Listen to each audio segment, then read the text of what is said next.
I got pregnant by my husband's brother and we moved into his house like we'd won. He sold it from under us, and I watched us get evicted publicly while he smiled. I got pregnant by my husband's brother and convinced myself it was justified because I deserved to be happy.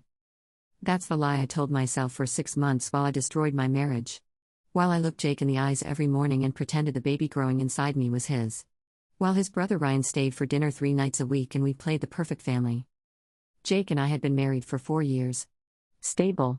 Comfortable. Boring. He worked in accounting. Left at 7, home by 6. Predictable. Safe. Everything I thought I wanted until Ryan moved back to town. Ryan was everything Jake wasn't. Spontaneous. Exciting. He'd been traveling for 2 years, living in different cities, working freelance. He came back temporarily and Jake offered to let him stay in our guest room until he found a place. That was my first mistake. Or maybe my first mistake was the way I looked at Ryan when Jake introduced us at the airport. The way my stomach flipped. The way I thought, this is what I've been missing. I started the affair 6 weeks after Ryan moved in. Jake was at a work conference. Ryan and I split a bottle of wine. One thing led to another. That's what people say, right? One thing led to another. Like it just happened. Like we had no control. We had control. I had control. I chose to kiss him back. Chose to go to his room. Chose to betray the man who'd given me everything. The affair continued for 5 months. Jake suspected nothing. Why would he? His brother was family. I was his wife. We were all living under the same roof, playing happy family. I got pregnant 3 months in. The timing was perfect, or so I thought. Jake and I were still having sex occasionally. Just enough that I could pretend the baby was his. Ryan and I talked about it late at night when Jake was asleep. We decided to keep quiet. Let Jake think he was going to be a father. Once the baby comes, we can be together, Ryan would whisper. We'll tell him then. When there's a reason. I believed him. Believed we were in love. Believed this was my second chance at happiness. Believed all the lies we told ourselves in the dark. Jake was thrilled about the pregnancy. Started planning the nursery. Bought baby books. Told everyone at work. His parents cried with joy. His mother hugged me and said I was giving her the grandchild she'd prayed for. I smiled through all of it. Pretended I was excited. Pretended the baby was his. Pretended I wasn't sleeping with his brother in the room down the hall while he worked late to save money for our growing family. The guilt ate at me sometimes. Late at night when Jake would put his hand on my stomach and talk to the baby. Tell it stories about the family it was being born into. The grandfather who'd teach it to fish. The Uncle Ryan who'd take it on adventures. Uncle Ryan. The baby's actual father. But I pushed the guilt down. Told myself I deserved this. Jake was boring. Ryan made me feel alive. That was worth the lies, wasn't it? My friends noticed something was off. Sarah asked me point blank if I was happy. I laughed it off. Said pregnancy hormones were making me emotional. She didn't look convinced. Social media didn't help. I'd see other women posting about their exciting lives, their passionate relationships. Jake would be sitting next to me on the couch doing a crossword puzzle, and I'd feel this rage. This resentment. Like I'd been cheated out of the life I deserved. Ryan fed into it. Told me Jake was holding me back. That I deserved better. That we could have a real life together, just the 3 of us. He had plans. We'd move somewhere new. Start fresh. Be a real family. I was 5 months pregnant when Jake found out. Not because he suspected. Not because I confessed. Because Ryan's ex-girlfriend found out and told him. She'd seen us together at a restaurant across town. Taken photos. Sent them to Jake at work with a message. Thought you should know what your brother and wife are up to. Jake came home early that day. Found Ryan and me in the kitchen making dinner. Acting normal. Acting innocent. He didn't yell. Didn't throw things. Just stood in the doorway and said, I know. 2 words. That's all it took for my world to collapse. Ryan and I both started talking at once. Explaining. Justifying. Making excuses. Jake held up his hand. Don't. Just don't. He walked upstairs. Came back down with a suitcase. I'm leaving. You 2 can have the house. Have each other. Have whatever the hell you want. Jake, wait, I started. Is the baby mine? I couldn't speak. The silence answered for me. He looked at Ryan. You're my brother. Ryan actually tried to defend it. Jake, man, we didn't mean for this to happen. We fell in love. Get out of my sight. Both of you. It's my house too, I said. Stupid. Defensive. I have rights. Jake laughed. It was the coldest sound I'd ever heard. Actually, you don't. The house is in my name. Bought before we got married. You can check with a lawyer if you want. But you have zero claim to this house. He left. Just walked out. Didn't take anything but that suitcase. Got in his car and drove away. Ryan and I stood in the kitchen in shock. Then Ryan grabbed my hand. It's okay. This is what we wanted, right? Now we can be together. No more hiding. I wanted to believe him. Wanted to believe this was our happy ending starting. We stayed in the house. Jake's house. For 3 weeks he didn't come back. Didn't call. Didn't respond to texts. Just silence. Ryan and I played house. Slept in the master bedroom. Ate at the dining table. Made plans for the baby. Convinced ourselves we'd won. That Jake had given up. That we'd get to keep this life we'd stolen. He's not coming back, Ryan said. He gave up. The house is ours now. We were naive. Stupid. Arrogant. We were in the living room when the doorbell rang. A woman in a suit holding a clipboard. Behind her, a couple in their 50s. Can I help you? I asked. I'm looking for the current occupants, she said. I'm the realtor representing the new owners. Mr. and Mrs. Chen. They're here to do a walkthrough of their new property. My blood went cold. What? The house. They purchased it 3 weeks ago. Closing was yesterday. They take possession today. She checked her clipboard. You were supposed to be notified. Did you not receive the eviction notice? Eviction notice? Ryan stepped forward. This is Jake's house. Our house. He can't sell it. Mr. Sullivan sold the property. It's all legal. You have until 5 p.m. to vacate or the sheriff will remove you. The couple behind her looked uncomfortable. We didn't know anyone was still living here, Mrs. Chen said. The sale went through so quickly. The realtor pulled out papers. Showed us the sale documents. Jake had sold the house to them for cash. Below market value for a quick sale. 3 weeks from listing to close. He'd planned it. The moment he found out, he'd listed the house. Arranged the sale. Set up our eviction. All while Ryan and I were playing house in his bedroom. We need to call Jake, I said. This is a mistake. The realtor shook her head. Mr. Sullivan made it very clear. The occupants have no legal claim to the property. He said you'd understand why. Ryan tried to argue. Threatened to sue. Made a scene. The realtor pulled out her phone. I can call the sheriff right now if you prefer. We started packing. What else could we do? We had no claim. No rights. No leg to stand on. The Kins waited in their car while we threw our belongings into garbage bags. My clothes. Ryan's stuff. All the baby items Jake had bought, still in boxes in what was supposed to be the nursery. Neighbors came out to watch. Word spreads fast on our street. They'd known Jake for years. Known us as a couple. Now they watched us get kicked out and they knew exactly why. Mrs. Patterson from next door actually said it out loud. That's what happens when you sleep with your husband's brother. Karma. My face burned. Ryan grabbed my arm. Let's just go. Where? I asked. Where are we supposed to go? He didn't have an answer. We loaded everything into his car. Didn't even have time to be careful. Just threw it all in. The Kins watched from their car. The realtor stood on the porch making notes. As we were pulling away, I saw Jake. Parked across the street in a car I didn't recognize. He was just sitting there. Watching. When our eyes met through the car windows, he smiled. Not a happy smile. A cold, satisfied smile. The smile of someone who'd won. We drove to a motel. Used Ryan's credit card for one night. Sat on the edge of the bed surrounded by garbage bags and realized we had nothing. No house. No plan. No future we'd actually thought through beyond the fantasy. It'll be okay, Ryan said. We'll figure it out. But he didn't sound convinced. And I was 6 months pregnant with nowhere to live. That night, lying in a motel room that smelled like bleach and regret, I realized something. We hadn't won. We'd lost everything. And Jake had known exactly what he was doing when he walked away. He'd given us just enough rope to hang ourselves with. The motel only lasted 3 nights before Ryan's credit card declined. We moved to a cheaper one on the edge of town. $40 a night. Stains on the carpet. Noise through the walls. Ryan started making calls. Looking for places to rent. Every landlord asked the same questions.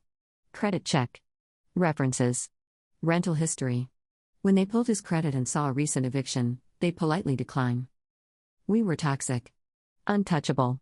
Nobody wanted to rent to a couple who'd been thrown out of their last place.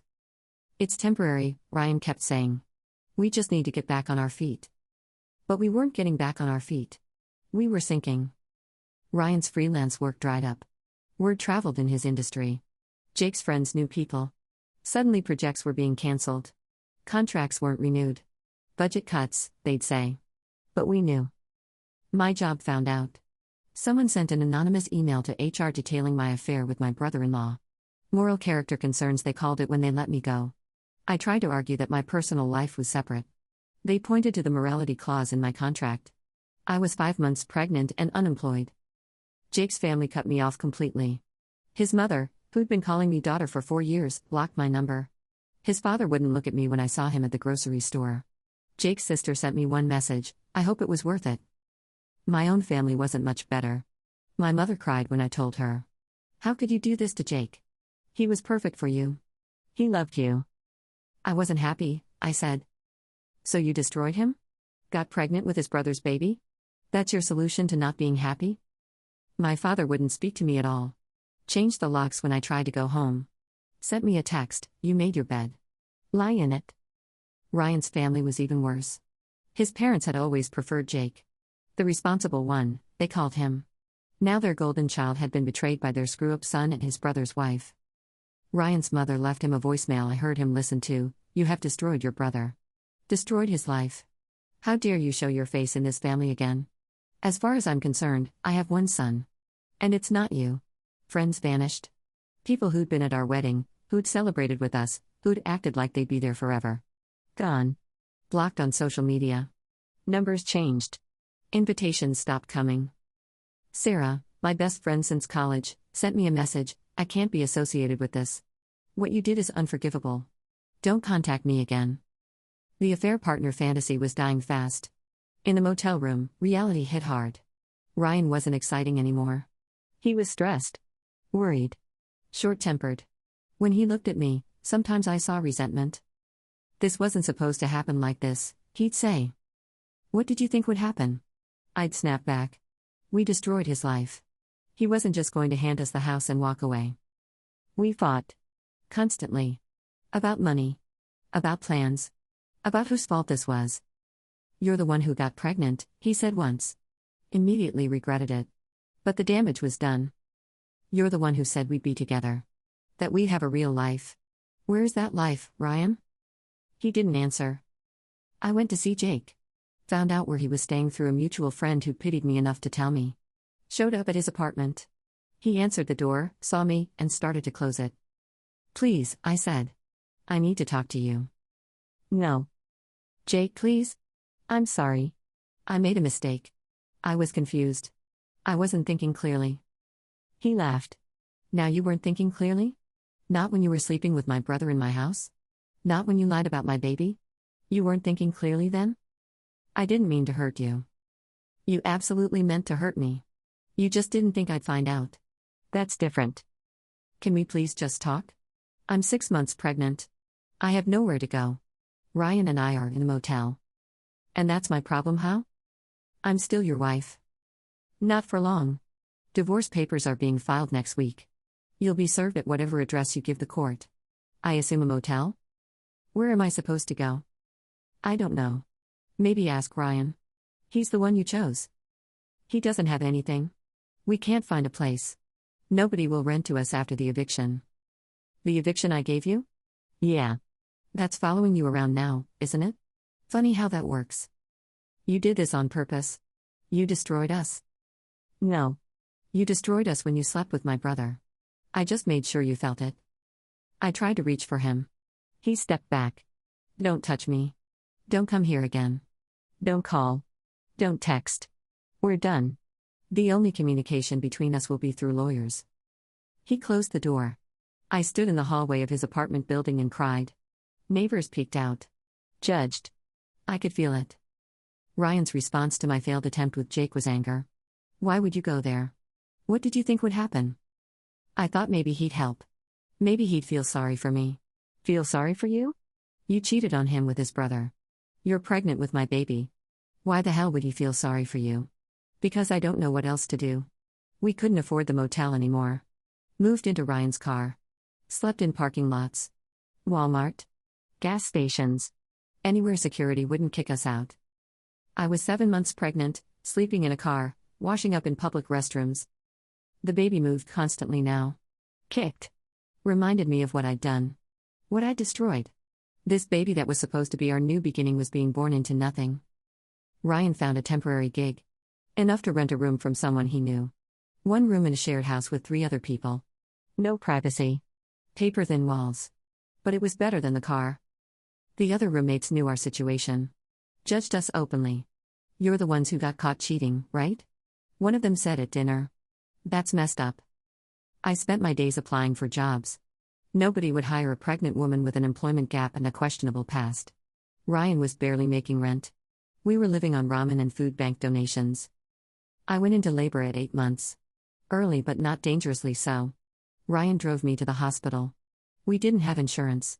They admitted me anyway but made it clear we'd be getting a massive bill. Labor was 14 hours. Ryan wasn't the supportive partner from the fantasies. He was stressed. Scared. He held my hand but I could feel his anxiety.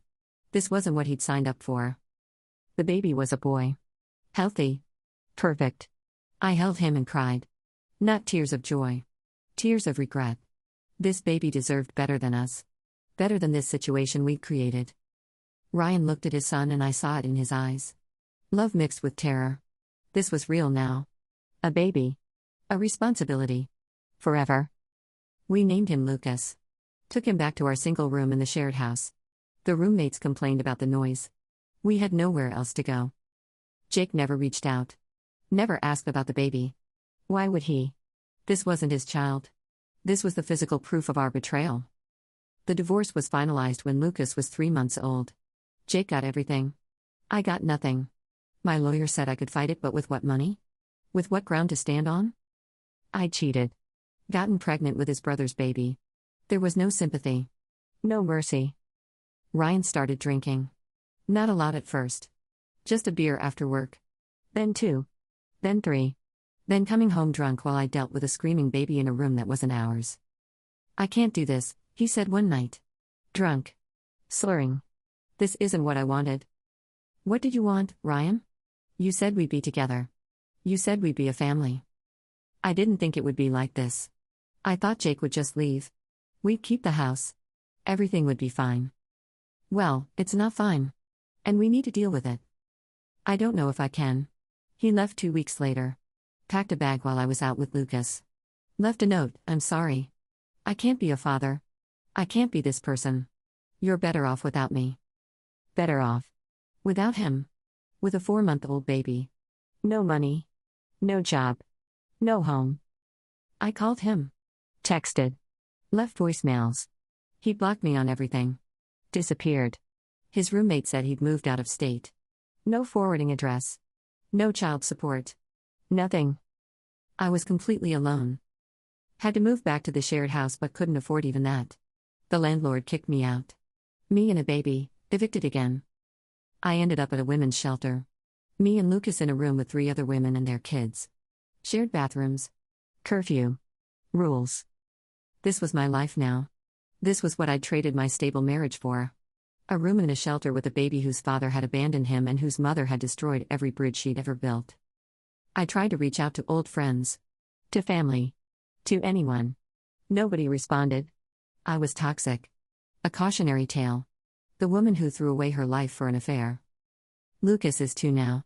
We're in subsidized housing. I work part-time at a grocery store. Barely make ends meet. Can't afford childcare, so I work nights when a neighbor watches him. I haven't heard from Ryan in 2 years. His parents won't tell me where he is.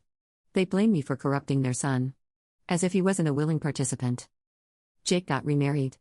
I saw it on social media through a friend's account. He looks happy. His new wife is beautiful. Successful. They're expecting a baby. A legitimate one with a mother who didn't betray him.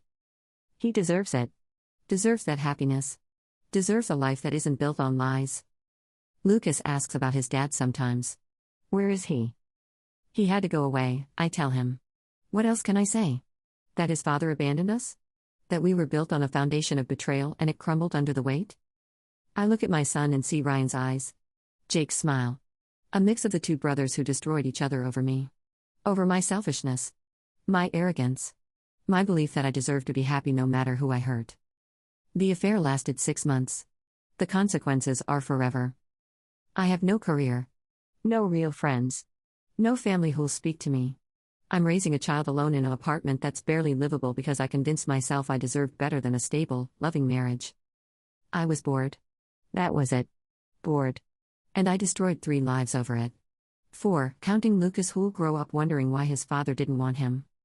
People still recognize me sometimes. In town. At the store. They whisper.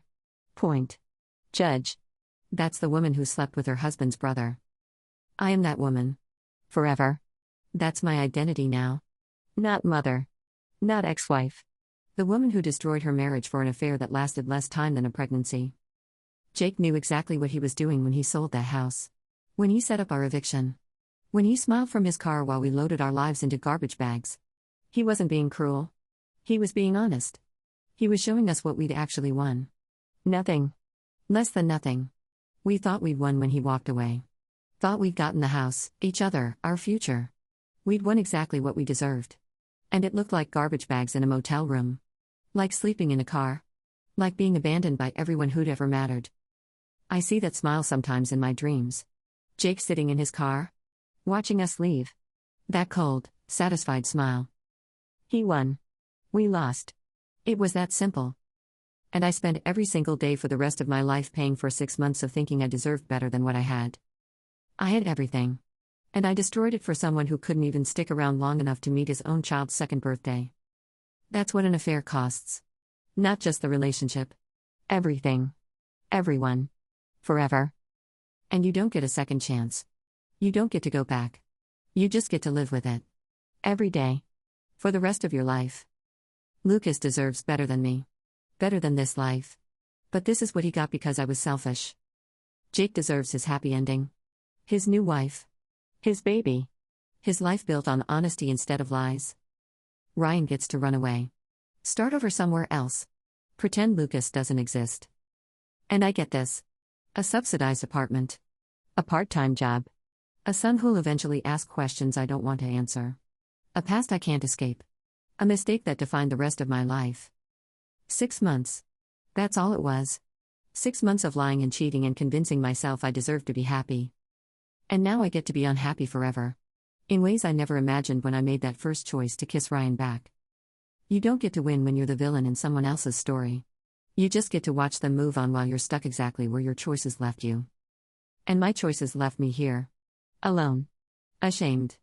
A cautionary tale for anyone who thinks they deserve better than what they have without considering what they might lose. I lost everything. And I deserved it.